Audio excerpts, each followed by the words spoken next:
പുകയില്ലാത്ത അടുപ്പുകൾക്ക് ശേഷം അടുക്കളയ്ക്ക് ഇത്രയേറെ ഉപകാരപ്രദമായിട്ടുള്ള ഒരു പ്രൊഡക്റ്റ് ഇറങ്ങിയിട്ടില്ല, ഇനി ഇറങ്ങൂല്ല. പൊതുവെ ഇതിന്റെ ഒരു നിലവാരം എന്താണെന്ന് അറിയാത്ത കാരണം കൊണ്ട് ഒരുപാട് ബാഡ് കമന്റ്സ് ഇതിന് വരുന്നുണ്ട്. കുറച്ചൊക്കെ ബഹുമാനം കൊടുക്കണം എന്നൊക്കെ പറഞ്ഞിട്ട് അറിവില്ലായ്മ വേണം.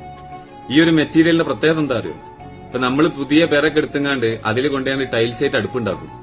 ഒരു 3-4 കത്തിക്കലുണ്ട് കഴിഞ്ഞു കഴിഞ്ഞാല് അടുപ്പ് വേറെ ചെമ്പട്ടി വേറെ എടുത്ത് കാണാൻ പറ്റും അല്ലെ?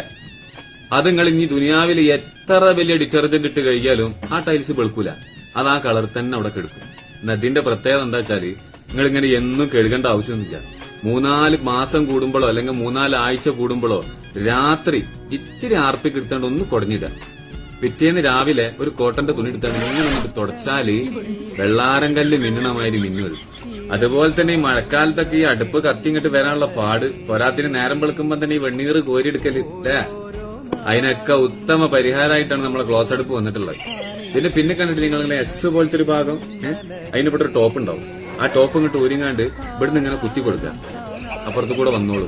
അല്ലാതെ ഇങ്ങനെ അടുപ്പത്തുനിന്ന് കറി കോരിയെടുക്കണ മാതിരി വെണ്ണൂറ് കോരിയെടുക്കേണ്ട കാര്യമില്ല. പിന്നെ ഒരു കാര്യം കൂടി, ഇപ്പൊ ഇതിനെ പറ്റിയിട്ട് ആർക്കും അങ്ങോട്ട് വലിയ ധാരണ ഇല്ല. ഇപ്പൊ ഓരോ പീസ് വാങ്ങി വെച്ചോളി. ഇനി ഇതെങ്ങാനും എല്ലായിടത്തും കത്തി കഴിഞ്ഞാല് പൊന്നും വില കൊടുക്കേണ്ടി വരും.